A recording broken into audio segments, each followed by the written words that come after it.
Iambic pentameter is a very difficult, scary concept. I'm kidding. It really isn't scary or difficult at all. Iambic pentameter is a fancy way of saying that something is written with a specific beat. It's a form of poetry. For example, if you say, "Mary had a little lamb" out loud, you'll be using this beat. Mary had a little lamb. Da, da, da, da, da, da, da. The third line has the same pattern. Everywhere that Mary went. That's 7 syllables, and every other one is stressed, or said with more energy. That stress is also called an accent. If something is written in iambic pentameter, the pattern looks like this. Da da da da da da da da da da. That's all there is to it. See? Not scary or difficult at all. Here are some examples from our script, Romeo and Juliet. By thee, old Capulet and Montague, have thrice disturbed the quiet of our streets. If ever you disturb our streets again, your lives shall pay the forfeit of the piece. Now, when I read it, I didn't emphasize the iambic pentameter pattern because, well, it's acting. You don't do that. But I'll read it again and make the pattern clear.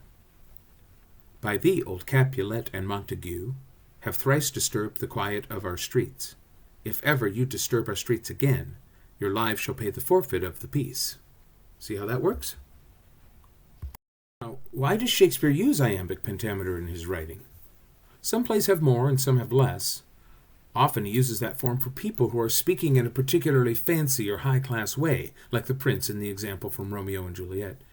He also uses it for almost the entire play of Midsummer Night's Dream, except for the lines spoken by the rustics, the common workmen who are trying to put on a play and failing hysterically.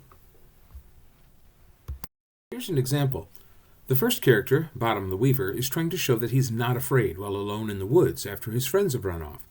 They ran away because a fairy named Puck has magically given him the head of a donkey. Notice that the fairy queen speaks in iambic pentameter, while Bottom, yes, that's his name, definitely does not. Here he goes. I see their knavery. This is to make a fool of me, to fright me, if they could. But I will not stir from this place, do what they can. I will walk up and down here, and I will sing, that they shall hear that I am not afraid. And he sings horribly, waking up the fairy queen, who is sleeping nearby. Here's what she says. What angel wakes me from my flowery bed?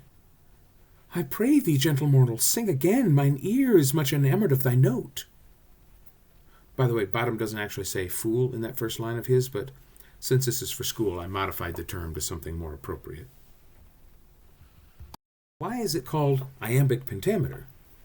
An iamb, I-A-M-B, is what you call 2 syllables where the first syllable is not stressed and the second one is.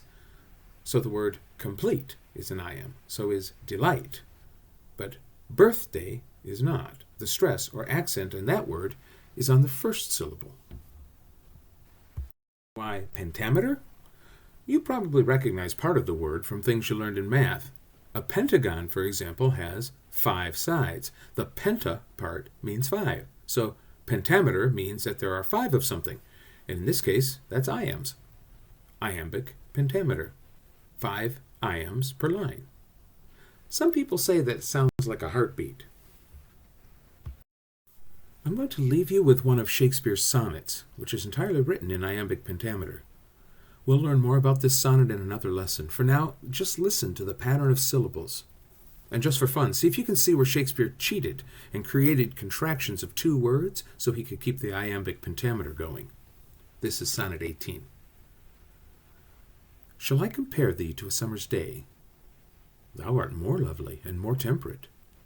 Rough winds do shake the darling buds of May, and summer's lease hath all too short a date. Sometimes too hot the eye of heaven shines, and often is his gold complexion dimmed, and every fair from fair sometimes declines, by chance or nature's changing course untrimmed. But thy eternal summer shall not fade, nor lose possession of that fair thou owest, nor shall death brag thou wanderest in his shade, when in eternal lines to time thou growest. So long as men can breathe or eyes can see, so long lives this, and this gives life to thee. Like I said, we'll learn more about what all this means in another lesson. Just a hint, the word this in the last line refers to this poem itself. For now, I hope you all enjoy your days at home.